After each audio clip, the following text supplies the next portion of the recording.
Bismillahirrahmanirrahim. Assalamualaikum warahmatullahi wabarakatuh. Alhamdulillahi rabbil alamin. Wassalatu wassalamu ala asyrafil anbiya wal mursalin Sayyidina Muhammad wa ala alihi wa sahbihi ajma'in. Asyhadu an la ilaha illallah wahdahu la syarikalah wa asyhadu anna Muhammadan abduhu wa rasuluh nabiyya ba'da. Allahumma salli ala Sayyidina Muhammad wa ala ali Sayyidina Muhammad. La hawla wa la quwata illa billahil aliyyil azim. Rabbi syrah li sadri wa yassir li amri wa hlul 'uqdatam min lisani yafqahu qawli. Sadaqallahul azim. Al-mukarram, alim ulama, tokoh agama, tokoh masyarakat, Pak Haji, Bu Haji, ibu-ibu jamaah salat maghrib yang dimuliakan oleh Allah Subhanahu wa taala. Alhamdulillah, segala puji bagi Allah Subhanahu wa taala yang mana pada malam hari ini kita masih diberi oleh Allah kekuatan iman, Islam, taufik hidayah, bahkan ma'unahnya, sehingga kita bisa bersama-sama melaksanakan aktivitas kita. Di antaranya kita sama-sama solat berjamaah, kemudian disusuli dengan zikir dan ta'lim muta'alim atau kajian. Mudah-mudahan semuanya ini mendapatkan ridha dari Allah Subhanahu wa taala. Amin ya rabbal alamin. Salawat serta salam kita aturkan kepada baginda Nabi Muhammad sallallahu alaihi wasallam. Mudah-mudahan dengan salawat kita mendapatkan syafaat, dan mudah-mudahan dengan salawat yang setiap hari kita baca bisa atau insyaallah kita bertemu dengan Rasulullah sallallahu alaihi wasallam besok pada hari kiamat. Amin ya rabbal alamin. Bapak Ibu yang dimuliakan oleh Allah Subhanahu wa taala, kemarin kita bahas masalah zakat mal. Sekarang kita teruskan lagi zakat mal yang ketiganya, yaitu aset perdagangan. Kita yang berdagang, baik dagang minyak, pokok usaha-usaha mebel, ya, banyaklah usaha-usaha apalah, perdagangan-perdagangan lah yang berhubungan dagangan-dagangan. Ya, itu wajib zakatnya. Nanti kita bahas di sini satu persatu.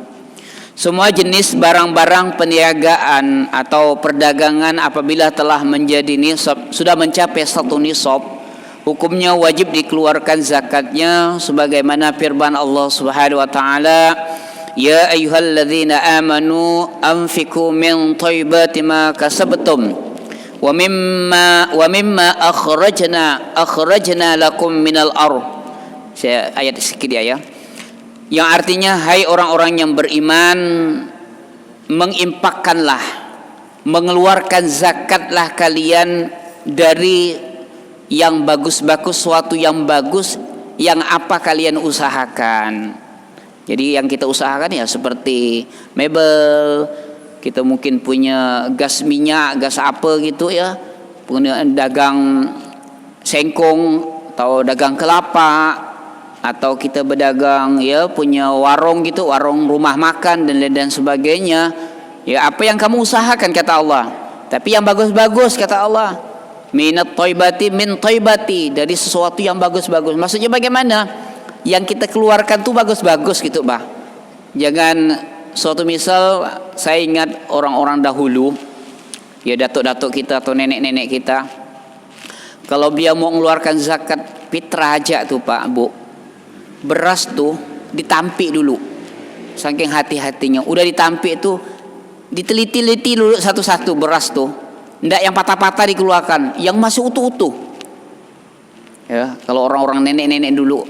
Jadi maka di sini dikata Allah, zakatkanlah, infakkanlah sesuatu dari sesuatu yang bagus-bagus, yang apa kalian usahakan. Jadi yang bagus-bagus yang kita keluarkan. Ini kadang-kadang maaf, saya kan kebetulan juga ambil zakat ya Pak Bu ya. Kadang-kadang Masya Allah orang mengeluarkan zakat tuh beras-beras yang kepang-kepang lagi. Kan tidak bagus kan? Maka kata Allah yang bagus-bagus. Apa yang kamu usahakan? Baik apalah ya kita ya Allah ya Rabbi.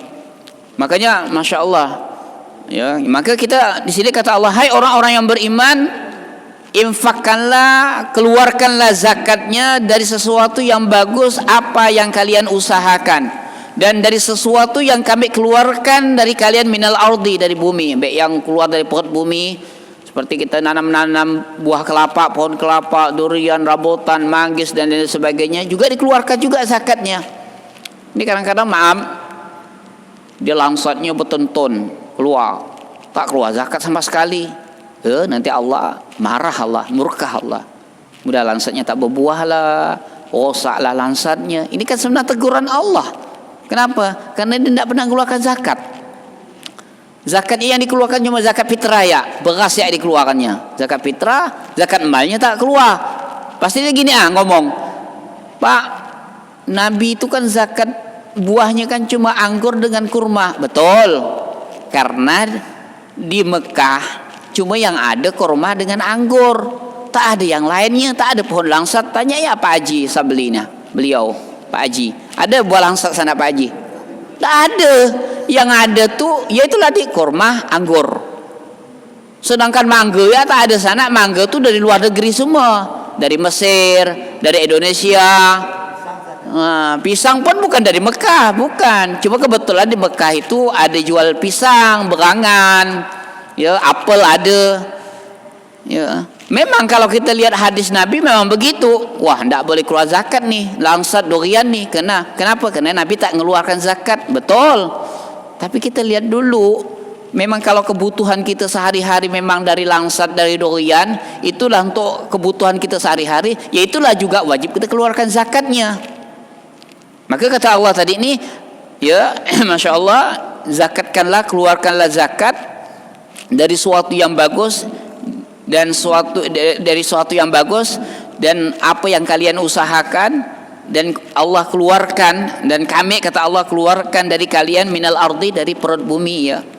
Kemudian wala yatayammamul khabisa, dan janganlah kalian ya menyembunyikan suatu al khabisa yang kotor minhu dari zakat. Maksudnya itulah tadi mengeluarkan beras yang bau berkepang ya.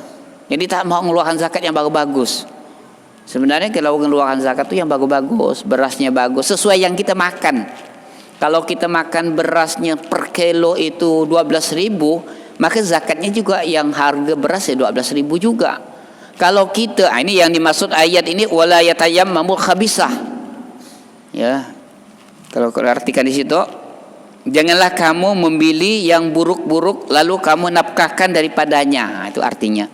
Artinya kalau kita mengeluarkan zakat jangan yang jelek-jelek, yang harusnya yang bagus-bagus. Beras kalau kita 1 kilonya yang biasa kita makan yang 13.000, maka zakatnya yang harga 13.000.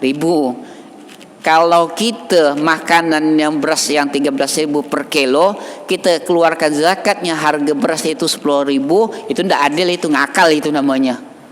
Ya, ngakal itu. Ini sama wala tayammamul khabisa. Jangan kau keluarkan zakat itu yang buruk-buruk, yang dimakan itu harga 13, yang dikeluarkan harga 8.000, kepang-kepang lagi. Ya Allah.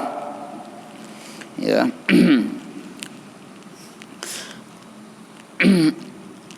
Tunfikuna walastum bi akhidina illa an tughmiduna fihi wa'lamu annallaha ghaniyyun hamid. Kalau diartikan, padahal kamu sendiri tidak mau mengambilnya melainkan dengan memicikkan atau dengan memejamkan mata. Ya, memejamkan mata terhadapnya, dan ketahuilah bahwa Allah Maha Kaya lagi Maha Terpuji. Jadi artinya gini, dia mengeluarkan zakat nih, silanya sebelah mata gitu. Silanya tamsil ya ini Pak ya, Bu ya, tamsil. Ya tamsilnya nih, ini ayat ini tamsil. Dia nih mengeluarkan zakat, ya itulah tadi tidak sesuai yang dimakan tuh bagus-bagus, tapi yang dikeluarkannya yang tak bagus. Nah kan sipit matanya sebelah. Itu loh. Kecil sebelah matanya. Nengok sebelah gitu, bah. Jadi dia nengok sebelah ya. Bapak Ibu yang dimuliakan oleh Allah Subhanahu wa taala, Rasulullah sallallahu alaihi wasallam bersabda, beliau pernah keluar menuju masjid sementara di tangannya terdapat sebuah tongkat. Lalu seorang laki-laki menggantungkan tandan yang masih terdapat ke rumahnya. Beliau menggoyang-goyang tandan tersebut dengan tongkatnya. Lalu beliau bersabda, sekiranya pemilik zakat ini berzakat dengan yang lebih baik, sungguh pemilik zakat ini pada hari kiamat akan makan kurma yang telah rusak. Jadi kalau kita zakat bekasnya tak bagus, ya nanti makan di akhirat pun juga tak bagus, Pak. Kalau kita mengeluarkan zakatnya beras itu agak kepang-kepang, mungkin di akhirat kita makan beras pun juga kepang-kepang. Ya, gitu dia. Seandainya kita mengeluarkan zakat kambing, ya, kambingnya berkoreng-koreng, tanduknya dah rosak-rosak, mungkin di akhirat pun juga begitu juga. Ya. Ya balasannya gitu. Kita zakatnya tak bagus, maka di akhirat pun juga tak bagus. Makanya saya tadi bilang, orang-orang dahulu kalau zakat itu beras itu, sebelum dia mengeluarkan zakat beras itu ditampik dulu, dibersihkan dulu, yang tadi yang patah-patah itu dibuang, ambil yang bujur-bujurnya itu bagus. Karena ini dia berpegang dengan ayat tadi, zakatlah yang bagus-bagus. Ya. Bagus-bagus. Yang bujur-bujur, ya, beli beras yang bagus-bagus ya lah. Masya Allah ya. Bapak Ibu yang dimuliakan oleh Allah Subhanahu wa taala. Maka ini zaman Nabi ini ada orang mengeluarkan zakat, ya, zakat ini kurmanya tuh belum bagus, Bah. Belum bagus masaknya. Masih mentah gitu. Ya, dikeluarkan dah gitu zakatnya. Yang dikeluarkan tuh zakatnya tuh yang jelek-jeleknya. Nah, itu maka Nabi marah benar. Nabi tidak suka orang mengeluarkan zakat yang gaya gitu. Terus hadis yang kedua, Nabi Muhammad SAW bersabda, unta yang belum dikeluarkan hak zakatnya akan datang dan menginjak pemiliknya dengan kuku-kuku kakinya. Sapi dan kambing akan menginjak pemiliknya dengan kuku kakinya dan menanduk dengan tanduknya. Harta simpanan akan datang dalam wujud seekor ular ganas pada hari kiamat. Ia akan menjumpainya lagi dan dia lari kembali. Dia bertanya, apa urusanku denganmu? Ia menjawab, aku adalah simpananmu. Ia berlindung dengan tangannya, namun lalu ular tersebut menelannya. Hadis diriwayatkan oleh Ibnu Majah. Artinya gini Pak, Bu, kalau kita berdagang kan, ya berniaga gitu, terus udah satu nisab, udah satu haul, ndak kita keluarkan zakatnya, maka nanti di akhirat simpanan itu akan Allah jadikan ular, yang mana ular itu akan menelan kita di akhirat. Jadi zakat kita berdagang, tapi nanti ada ukurannya Pak, Bu. Nah sini kita teruskan dulu biar nanti pas enak sini. Yang ketiga, syarat-syarat wajib mengeluarkan zakat atas harta perdagangan. Yang pertama harus Islam. Jadi orang yang berdagang tuh, pengusaha-pengusaha besar, ya pertama harus Islam. Yang kedua dia harus merdeka. Yang ketiga memiliki yang sempurna, bukan barang pinjaman. Jadi barang pinjaman tidak boleh dizakatkan, ya. Dan yang selanjutnya sampai satu nisab. Satu nisab ini 93,6 gram diemaskan gitu, diemaskan, ya emas. Zakat yang dikeluarkan 2,5% atau nisab perak 672 gram, ya, atau satu haul. Setelah itu baru satu haul. Jadi kalau kita, ya Bapak Ibu, kalau berdagang, sekarang pun dagang pecal loh, walaupun berdagang pecal, kalau 1 tahun untungnya sampai 50 juta, kena zakatnya Bu. Cuma saya garis bawahi, ulama itu ada beda-beda pendapat. Wabil khusus orang yang berhutang, kita kan dihutangi oleh pemerintah kan, bahkan dihutangi 100 juta, ratusan juta. Nah, terus pemerintah atau swasta pun memberi utang kepada kita, pinjaman. Ya, memang tadi sini kan tidak boleh yang pinjaman. Kita dikasih modal lah istilahnya, kasih modal oleh pemerintah atau swasta. Terus barang itu modal itu kita putar kan, putar gitu, sehingga mendapatkan keuntungan. Tadi dikasih modal 100 juta, keuntungan juga 100 juta. Yang modal tadi itu tak usah tidak usah dihitung. Jadi yang dihitung tuh adalah keuntungannya. Kenapa? Karena kita tadi ini dikasih modal, dikasih pinjaman. Jadi yang dihitung itu adalah keuntungannya. Beda dengan duit kita sendiri. Kita punya uang 200 juta. Kita untuk usaha dagang apa dan lain sebagainya, dapat keuntungan modal sama untungnya 400 juta. Modalnya 200 juta, sedangkan untungnya 200 juta. Hitung semuanya 400 juta. Ya, 400 juta. 400 juta ini harus dikeluarkan semua, 2,5%. Sekarang kadarnya berapa keuntungannya? Di sini Pak, Bu, kalau kita lihat emas nih 93,6 gram dikalikan 500 ribu. Emas 1 gram anggaplah 500 ribu, kurang lebih 46 juta 800 ribu.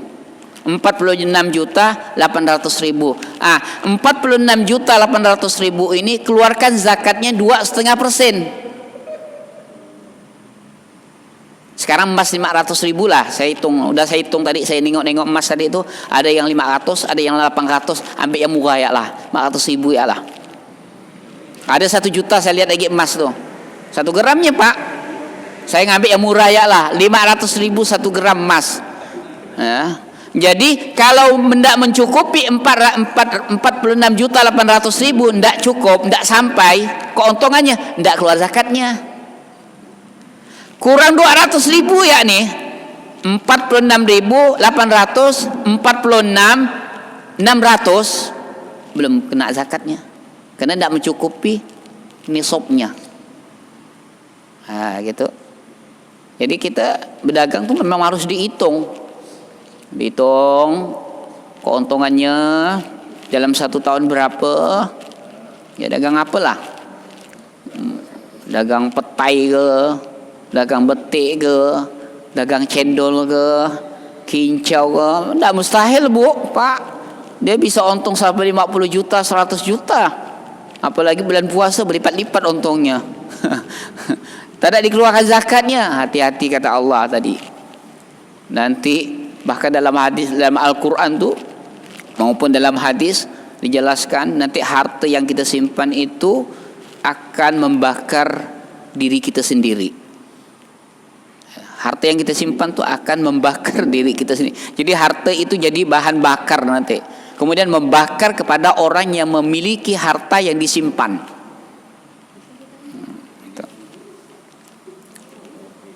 Jadi, masya Allah. Jadi kita memang harus, zaman Sayyidina Umar tuh kalau orang tidak mengeluarkan zakat tuh diperang Pak Abu. Diperang itu. Ya, didatangi, diperang. Supaya kamu mengeluarkan zakat. Itu zaman Sayyidina Umar radhiyallahu anhu. Kalau kita nih Indonesia, kalau zakatnya ya bagus, ya kemudian sistemnya pun juga bagus, insya Allah mungkin saya yakin tidak ada orang miskin kok Indonesia nih. Kalau terarah betul-betul, jadi pemerintah kerjasama dengan MUI, dengan ormas Islam, ya semuanya lah, NU-nya, Muhammadiyahnya, HVI-nya dan semuanya lah kerjasama, insya Allah terarah. Tidak ada lagi orang yang melerit Indonesia ini. Ya. Masya Allah luar biasa. Banyak orang-orang Islam, pengusaha-pengusaha yang kaya, terkaya, luar biasa. Ya. Ini ya kemarin saya dapat informasi amil zakat sekalbar itu, kalau nggak salah dengar kemarin saya mau 5 miliar atau berapa gitu yang dikumpulkan itu zakat orang itu pun yang tertentu ya Pak, tidak semuanya yang mengeluarkan zakat lewat situ, kadang-kadang dia langsung ya kepada yang menerima zakat, kadang-kadang juga orang lewat amil ya tergantung lah itu. Kalau nggak salah 5 miliar itu dapatnya. Nah itu dibagi kepada anak-anak mahasiswa, dibagi lagi kepada masjid-masjid dan lain dan sebagainya, macam-macam lah. Karena ada 8 asnaf tuh kan. Memang salah satunya di 8 asnaf itu memang tidak ada masjid. Cuma para ulama karena tadi niatnya tadi itu tujuannya banyak kebaikan. Jadi para ulama itu ya boleh aja lah masjid ya jadikan yang berhak menerima zakat, tapi orangnya di dalam masjid, tapi untuk kebutuhan masjid atau renovasi masjid. Sebagian ulama memperbolehkan. Jadi kalau kita lihat hadis Al-Quran memang tidak ada situ, tidak ada ya. Bapak Ibu yang dimuliakan oleh Allah Subhanahu Wa Taala, kita kembali lagi masalah zakat perdagangan ya, yang dagang ya macam-macam lah, apa yang didagang lah Pak ya. Termasuklah kita tukang jual emas. Jadi keuntungan atau modal, keuntungan sama untung dengan modal itulah yang kita zakatkan. Selama kita bukan dipinjamkan, bukan dikasih modal gitu, tidak dipinjamkan gitu. Tapi kalau kita dipinjamkan ya kita keluarkan untungnya aja lah. Tapi kalau kita modal seorang, dua-duanya kita keluarkan, baik itu modal maupun keuntungannya dalam 1 tahun. Haul itu 1 tahun. Jadi kita kembali lagi 46 juta, bulatkanlah 50 juta ke boleh ya, atau 45 juta ya bulatkan, enak ngitungnya. Dan 45 juta ada keuntungannya, keluarkan zakatnya 2,5%. Bahkan dalam hadis tuh sekalipun belum cukup gitu ya, gaya gini lah 46 500 kan kurang 200, sudahlah keluarkan aja, tidak masalah, lebih bagus lagi. Seandainya 46 800 sudahlah, 45 bulatkan 45 juta ada keuntungan kita berdagang, keluarkan zakatnya 2,5%. Tidak besar kok 2,5% tuh, kalau 100 juta 25 juta 2,5 juta kan. Kalau 100 juta 2,5 juta ya. Kalau 50 juta cuma 1.250.000 ya. Tidak besar kok zakatnya. 1 juta 50 juta 1.250.000. Jadi kalau 1 M 25 juta 2,5%. Kalau 100 juta 2,5 juta. Kalau 50 juta 1.250.000. Kalau 10 juta 250.000. Kalau 1 juta 25.000. Tidak besar kan Bu? Tidak besar. Lebih besar kalau Allah ngambil. Ada ya jalannya kalau Allah mau ngambil tu. Entah kita bangkrut ke usaha dagang kita, entah toko kita terbakar ke, gitu caranya Allah mau ngambil tu. Allah tu sebenarnya nego, ngapa kau tak keluar zakat? Jadi cara Allah nego mana? Entah rumahnya dihancurkan oleh Allah lewat angin, kasih angin puting beliung bergoleng-goleng rumahnya, kan? Gitu jalannya Allah mau ngambil tu. Nah, kadang-kadang kita muhasabah lah.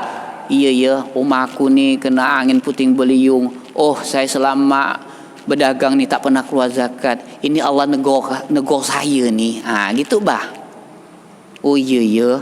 Udah 2 tahun 3 tahun saya berdagang nih, banyak untungnya. Tak pernah saya keluarkan zakat. Tak pernah saya ngitung-ngitung berapa laba saya, berapa keuntungan saya, berapa harus dikeluarkan. Tidak pernah saya. Nah, ini kan harus kita muhasabah, menghitung-hitung. Iya. Jadi Allah caranya negor tuh gitu. Saya kemarin pernah Pak pergi daerah tempat orang punya langsat. Saya nanya, Pak, bagaimana pohon langsat gitu?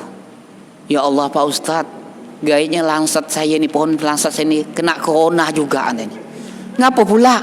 Pertama dia katanya, buah langsat nih hijau ya terus. kecil terus, tak ada besar-besar sampai sekarang, hanya mati ada.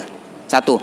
Yang kedua, pohonnya ni kuning, anunya tu daunnya kuning, tak ada ya kena banjir katanya. Wah, ini aku bilang nih kena tegur nih Pak. Iya Pak Ustaz, kena tegur nih. Yang negur Allah nih lewat corona, aku bilang. Jadi langsat pun kena corona Pak. Bukan manusia ya kena coronanya. Jadi langsat juga kena corona. Saya kemarin kan pergi ke Punggol jalan-jalan, nanya-nanya orang Punggol sana, bagaimana langsatnya? Allahu Akbar, kena musibah siapa Ustaz. Langsat tahun ini tak berbuah nih. Ngapa kekedil semua katanya. Bahkan daun-daunnya kuning semua dah. Padahal tak ada banjir. Pergi saya ke Sekedung sana. Ya Allah Pak Ustaz, langsat saya kena banjir. Sampai 3 bulan langsat saya tu daunnya kuning semua. Dah. Saya bilang ini kena tegur Allah nih, saya bilang. Coba muhasabah. Pernah ya kita mengeluarkan zakat dari pohon buah langsat? Gitu muhasabahnya. Pernah ya kita mengeluarkan zakat? Kita ni kan Pak Bu, buahnya ya kita ambil, kita jual dapat untungnya, kita makan dan sebagainya, tapi kita lupa kepada Allah yang mengeluarkan rezeki dari pohon langsat tadi, dari buah langsat. Maka di sini katanya wa mimma akhrajna lakum minal ard, dari sesuatu yang kami keluarkan untuk kalian minal ardi, dari perut bumi. Apa dia? Langsat, rambutan, kelapa, manggis, durian, korma, mangga dan lain dan sebagainya. Nih ayatnya nih. Jadi yang namakan zakat buah, zakat perdagangan. Kalau perdagangan ayat ini, anfiqu min thayyibati ma kasabtum. Ini perdagangan ini ayatnya. Ini ayat ini memang Masya Allah luar biasa. Sikit-sikit Allah ngasih ayatnya. 2 ayat 3 ayat. Ini masalah perdagangan. Ya, min thayyibati ma kasabtum.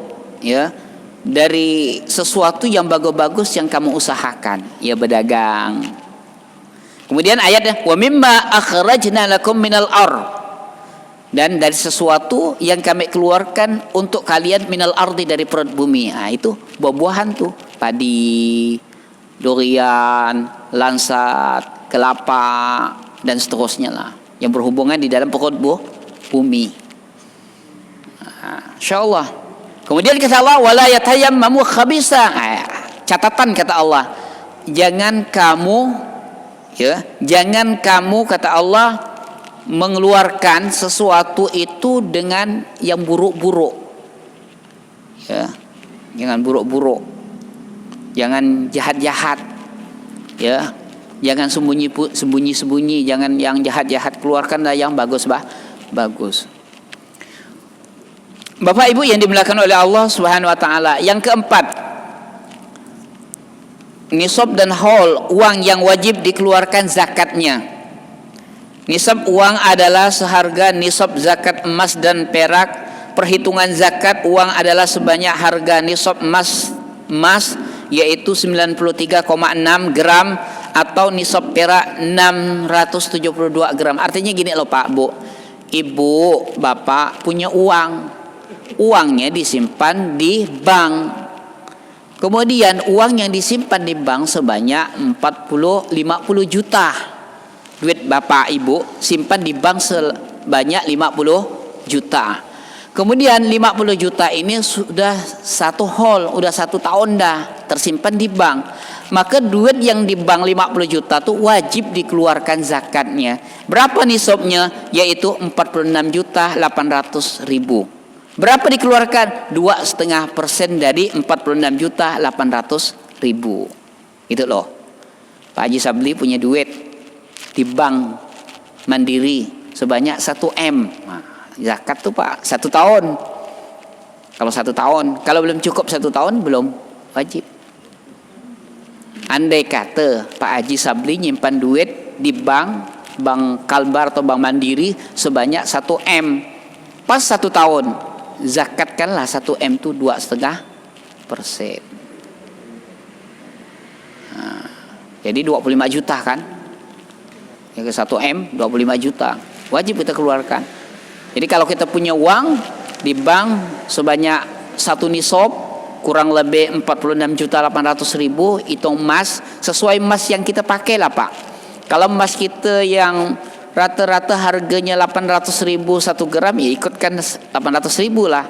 Kalau emas kita rata-rata harganya 300.000, ikutkanlah yang 300.000 sesuai yang kita pakai emasnya.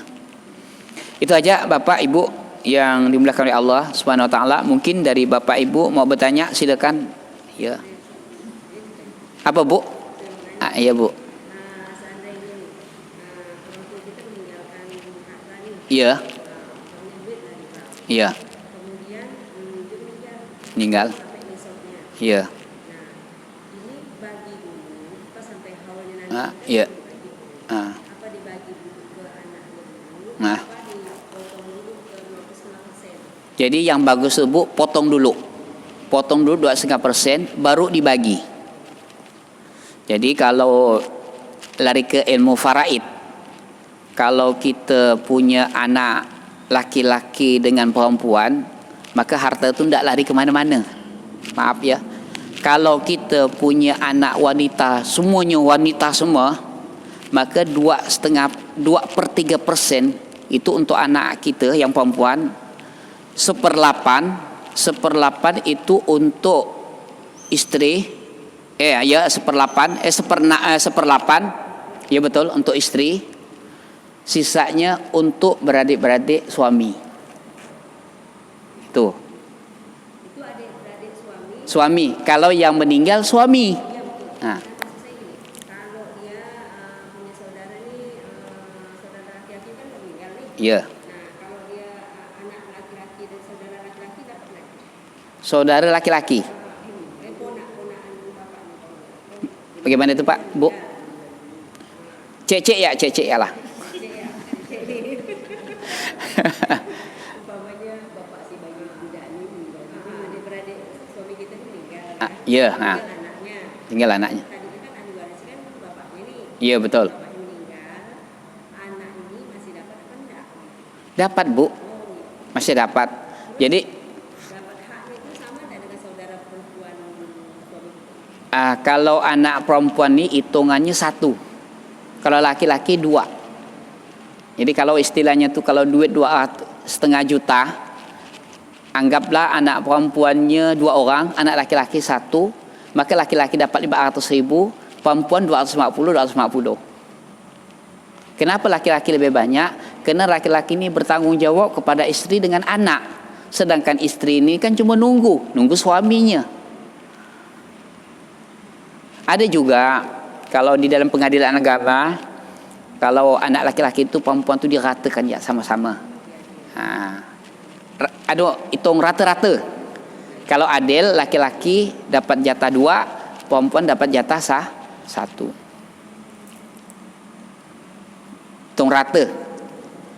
Saya ini Bu, saya sendiri lah nih, bagi-bagi dengan adik-adik, dapat waris gini kan, dari kogo sekian dibagilah. Memang begitulah.